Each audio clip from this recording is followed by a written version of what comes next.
Yes, very well, Mike. I Okay, can good. see you and I can hear your voice. Fine. Thank you. It's such a privilege and a pleasure to be with you tonight. You guys know that I've come with Grace for many, many years. And Grace is such a dear and special person. You're so happy to have her as upline. And I'm so happy to see the growth in the team. And I want to congratulate everybody who's been called out tonight. If I can single out one person, I'd like to single out Edith uh, becoming a manager. You know, that's not the biggest step in the business, but it's such an important step because it's your first step up. And for lasting success in the business, all that needs is that we keep taking steps. So even I am now working on my next step because I owe it to people to lead by example and to do what I teach people to do. I've had almost a 2 year, 2.5 year period where purposely I've sat back in the business a bit for a number of reasons, some family reasons, some other reasons. I was still involved, but I wasn't personally building. I am now back where I am personally building, and it's exciting to be in that position in the business. Because what happens is we're touching people's lives all the time. And I discovered that I grew up without brothers or sisters. So I'm very much used to being on my own, and it doesn't matter, bother me if I'm alone. But over the years, I've learned that life is really only satisfying and fulfilling when we gather people around us that we can in some way impact and make a difference in their lives, and who in turn really do something for us, not I do something for you, so you've got to do something for me. It's building those relationships. Now, at the beginning of May, we entered our 40th year in the business. So I was 36 when we joined. I've been in the business now more than half of my life. And I'm so grateful for that. You see, when we got started in the business, I was in full-time church ministry. We had three of our four children already, and we'd made the decision that my wife, who was a teacher, would be a stay-at-home mum, because especially those days, there weren't creches or any facilities where we could, easily leave the children. But that meant that we had to survive just on my salary, and my salary wasn't great.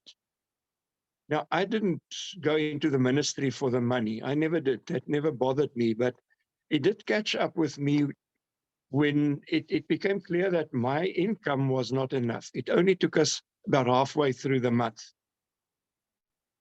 And thank God, one day somebody phoned me, lived far from where we were. He was coming to the town where we lived to speak to some people about Neolife. And I just thank God that he thought of me. I didn't even know that he knew that we were living there.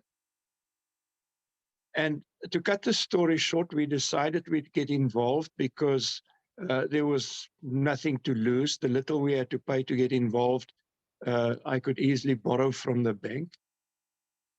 And if I look back, I don't know how we would have survived without Neolife.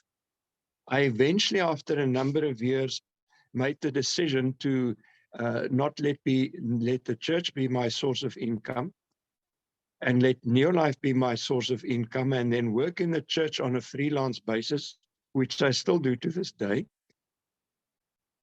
And as I said, I don't know how we would have survived, because when our first three children were still not even at school, my income wasn't enough. And then the fourth came, and you have children at school and going on to tertiary education would know that education costs a lot. So I am just thankful because the benefits we've had from Neolife, I could talk about that the whole evening. the finances, of course, because that is so critical. Without money, you can do nothing. Grace mentioned the travel. I'm crazy about travel. We have our convention in Pretoria in August. That's about 1,400 kilometers from Cape Town, where we live. And although Pretoria is not such an exciting destination, for me, just the fact that we're traveling, even if it's just to Pretoria, is great. And, you know, I can't tell you how many times I've traveled overseas. I've traveled into Africa, not just East Africa, probably 100 times. And that has been such a life-changing experience for me. I can't begin to explain that to you. Right now, we're looking forward to going to Barcelona in Spain in October. Next year, we're looking forward to Istanbul in Turkey, and so it goes. Now, apart from that, for me, one of the biggest benefits from this business was to use the products, especially the nutritional products. I cannot tell you the health benefits that we've had. In a couple of months' time, I'll be 75, and I'm so grateful for the products because I'm not an old 75. I'm healthy, I'm well. And I think the products have had so much to do with it, with God's grace. So, you know, the benefits this business brings to us is maybe not apparent immediately when you start. In fact, when we started, I never expected much from the business. I thought my wife could go out and sell some Super 10 and LDC and G1 and make us a little bit of extra money. I never realized how big this business really is, how big the opportunity is. And when I started seeing that, I didn't actually believe that it could be for us. I remember the first time we went to a rally on a Saturday afternoon. We had to travel 120 kilometers to go there. And I saw people with a bigger pins. I think the one couple were 3 rubies or something like that. And I honestly said to myself, well, you know, it's okay for them, but I don't think it will ever be there for us. Now, when you're new in the business, you may feel the same. Grace has said it, and I want to just underline it, that don't see this business just for what you can see or get in the short term. Manager, senior manager, even executive manager. That is so much still just learning the business, getting into the business, and starting to have some of the benefits. But as you move up, you will have benefits that will really make your lives completely different from where you are now, in the best possible way. So I want to encourage you to think long term. You know, a lot of people come into the business and they expect too much too soon. They expect too much too soon. I always say it's like sending a child to school the first time. After the first year, that child is not ready for university. That would be expecting too much too soon.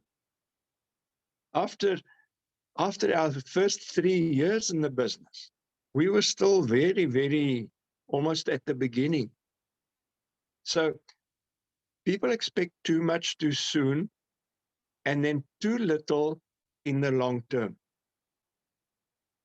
You know, a child going to school after about 12 years in our system, I'm not sure, I suppose it's the same there in Kenya, only then can you say, well, now the child is perhaps ready for tertiary education. It's a process. It takes time. Our business is also a process. And the process is essentially reaching out to people, firstly with the products, where we discover maybe a health need. Now, just on that point, we've got to be very careful not to treat people as if we're doctors and promise them that we're going to cure their diseases. The fact that sometimes the diseases get cured when people start using our products is because the body now suddenly has the raw materials to work and do the healing itself. I'm certainly not a doctor, but with my understanding, when you get drugs or medication, it's basically just to suppress the symptoms, so to give the body time to heal itself. But then if the body doesn't have the nutrition, the raw materials, even taking drugs might not help the body heal. So what we offer people are nutritional products. They're our customers, they're not our patients. We're not treating them, we're not diagnosing. I have a number of new people who keep calling me and saying this disease, that disease. And in a number of cases, I had to tell them that this is a case for doctors. Don't even try and come with our products. Let the people go and get medical attention. So we must just believe that. But the fact is that we've got a powerful way of helping people with their health. As far as the cleaning products are concerned, in South Africa, it's calculated that if people use LDC, Super 10 and G1, that they would probably save about 60% on what they would pay if they had to buy their cleaning products from a shop. And then, of course, skincare and the personal care. So we go into this process of helping people with the products. And that is where your personal PV comes from. And then the bigger picture is to help people with a business opportunity. Because really, and I don't need to convince you of that, I'm sure so many people today are hurting financially. You heard Grace say growing up in the slums. Now, what future do you have if you grow up in the slums and everybody around you is poor? And look at what Neolife has done for her and so many others. So I want to beg you to change your thinking about building the business. Don't look at people for what they must do for you. If they grow in the business, they will do something for you. But if we approach people with that mindset, people are naturally suspicious. They always think, yeah, why are you talking to me? What do you want from me? Now, if we come to them with the attitude, we want something from you, somehow they're going to pick that up and start sort of pulling back instead of coming to us. So you must develop an attitude that we have what people need, the products, the opportunity. We go and present that to people. And then we know not everybody is going to say yes. Some will disappoint you. I was speaking to somebody that I thought is so right for the business. They would be fantastic in the business from what I've seen of them. But they ended up saying, no, they're not interested. And to tell you the truth, I was disappointed. But the important thing is to discipline your disappointment. Don't let that disappointment stay with you for days and days, and now you're so down because so-and-so said no to the business. Just move on and speak to the next person. You know what I had to remind myself of after this person said no to me is to remember that they were not meant to be part of my business. In God's plan, they were not meant to be part of my business. So why should I now feel bad about that and be down because somebody that I'd hoped would say yes said no? We've got to accept that. In fact, I often say that not even Jesus could convince everybody to follow him. That's still true to this day. So don't think that you're a failure when you speak to people and more people may say no than say yes. We just have to learn to accept that people are going to say no for whatever reason. You know, if somebody came to me and said, listen, Mike, here's the money, there's a bursary, you can go to university and become a doctor. I would have said no, because I never would want to have been a doctor. Even to this day, I don't want to be a doctor. You see, no opportunity is for everybody. So people are going to say no. Sometimes they say no out of ignorance. That's their problem. I invited another lady just in the last few days, whom I also think has a lot of potential. She needs an opportunity. And I was going to have a one-on-one with her this morning. Yesterday, she asked me a couple of questions, amongst others, the name of the company. So I told her, and she let me know, no, I'm not interested. So I just said to her, no problem. Hope you find a good job and carry on.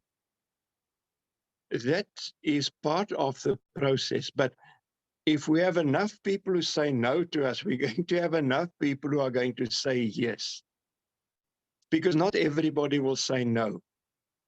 And just take it that the people who said no weren't meant for your business. Don't feel bad about that. Go and find the ones who will have the need and accept the solution we offer them. So that is where the selling comes in. That's important that we do that. And I'm so impressed. And Grace, well done with your 1,000 points. That's good. I know somebody who's been inactive in the business for many, many, many years. But she still has a customer base that gives her over 4,000 points in a month. What she earns from a customer base of 4,000 points is more than a director would earn who's got a downline helping them to get to 4,000 points. There's a lot of profit and bonus in what you do personally. But the key is to now duplicate this. Because the more people that come into your network who are moving the products and who are also sponsoring people, the more PV there will be, and we know that the PV is what counts at the end of the month. And the exciting thing is once your network starts growing, and that might not be this year, it might only be next year or the year after. In fact, my part of the business in East Africa only started in 1996. Now, remember, we joined the business in 1983. So that is, what is it, 13 years after we joined the business, if my maths is all right. Anyway, a long time. So a big part of my business today came many, many years down the road. And you know, the interesting thing that through COVID, we grew far faster than we did before COVID. Why? Because more people needed our products, more people wanted to make more money. And in my own network, just in the last year or two, for the first time, there were about 5 or 6 directors in America. And I had nothing to do with that. That happened without me even being aware that it's happening. Well, in the one case I was, but I wasn't the one doing the work.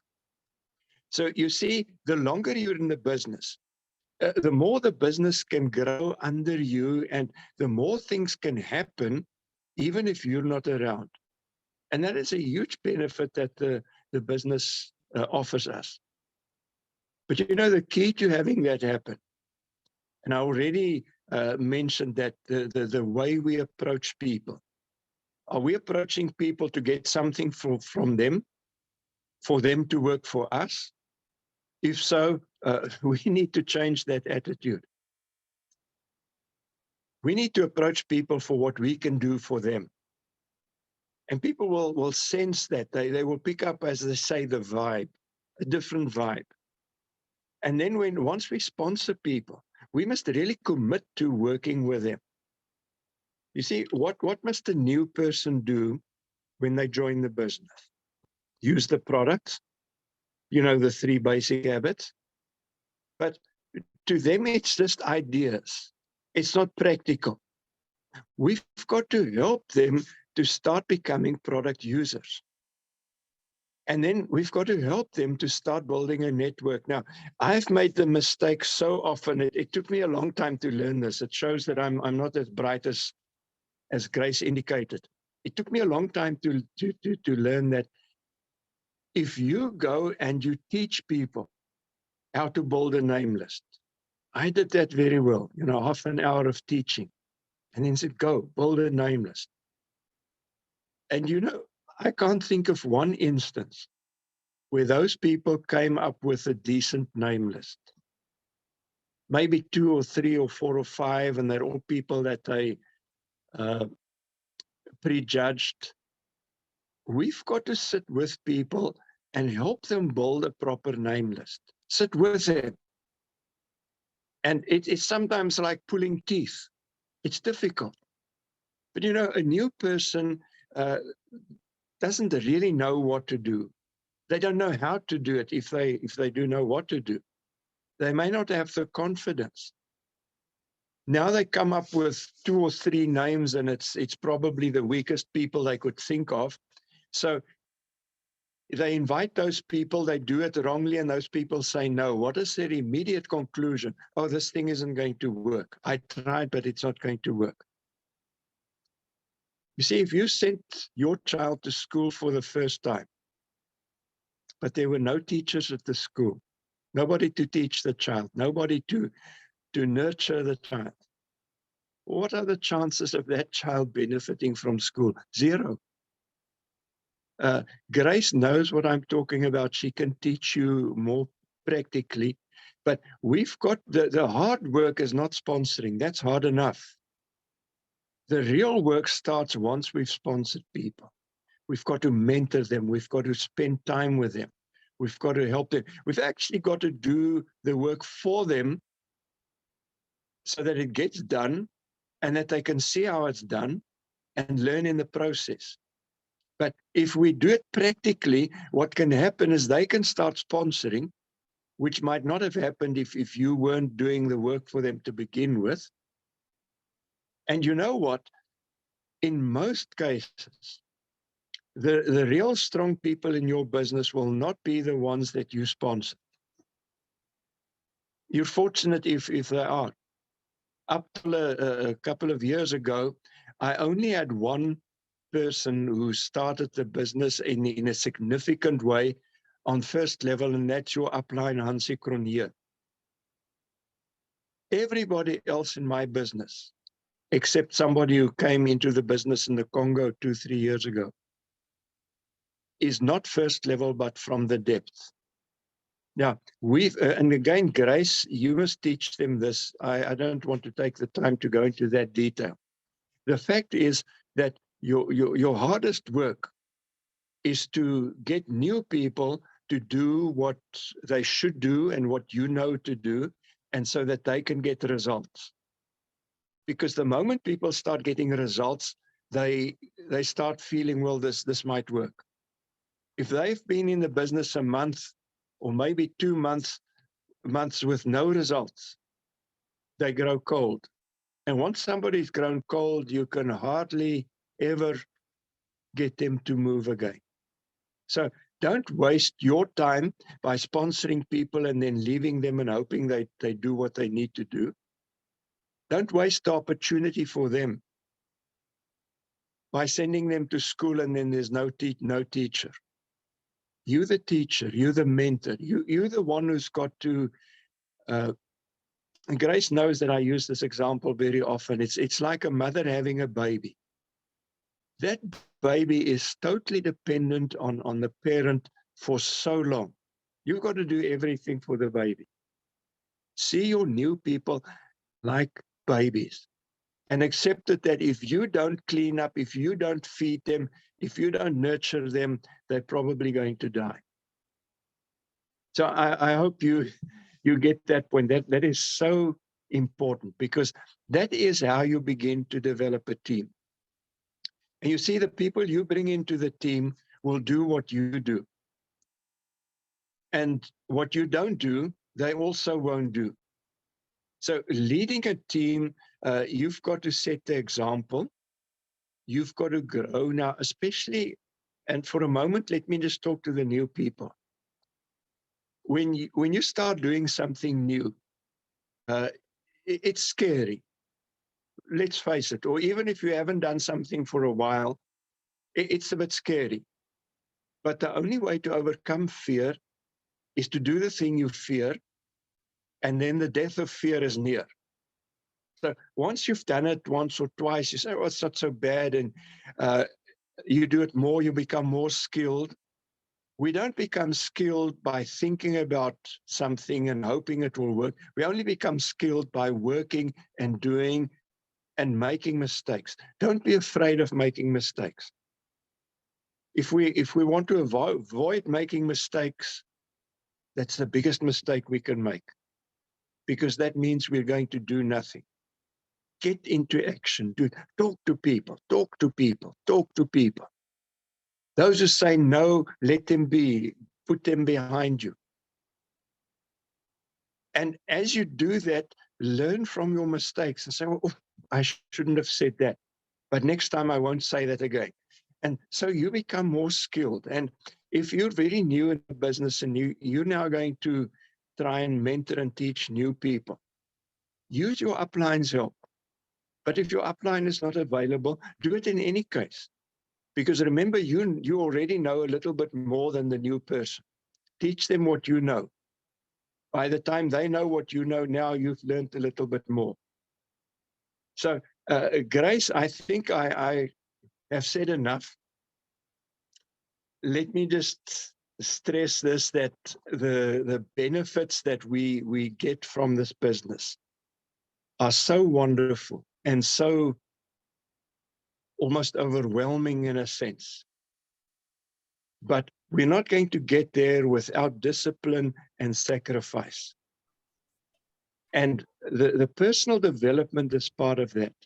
Learning to look at things differently, learning to gain confidence, becoming more skilled, understanding the business more, understanding how to work with people more. So I want to applaud you for being in the team. And I just want to congratulate you. I sense that this is a team that works together very well. Uplift each other, applaud each other, help each other. Like Grace said, she was helped to get to 1,000 points, because together we become stronger, growing as a team. And I really would like to see many of you grow to world team and eventually president's team and higher. And I know with under the leadership of Grace, that's possible, provided that you really commit to this wonderful opportunity. So Grace, with that, I leave you and say thank you for giving me this opportunity of sharing with you. I would so have loved to be there in person. It's such a blessing for me to come to Kenya and be with you guys, but obviously I can't do that on a week-to-week basis.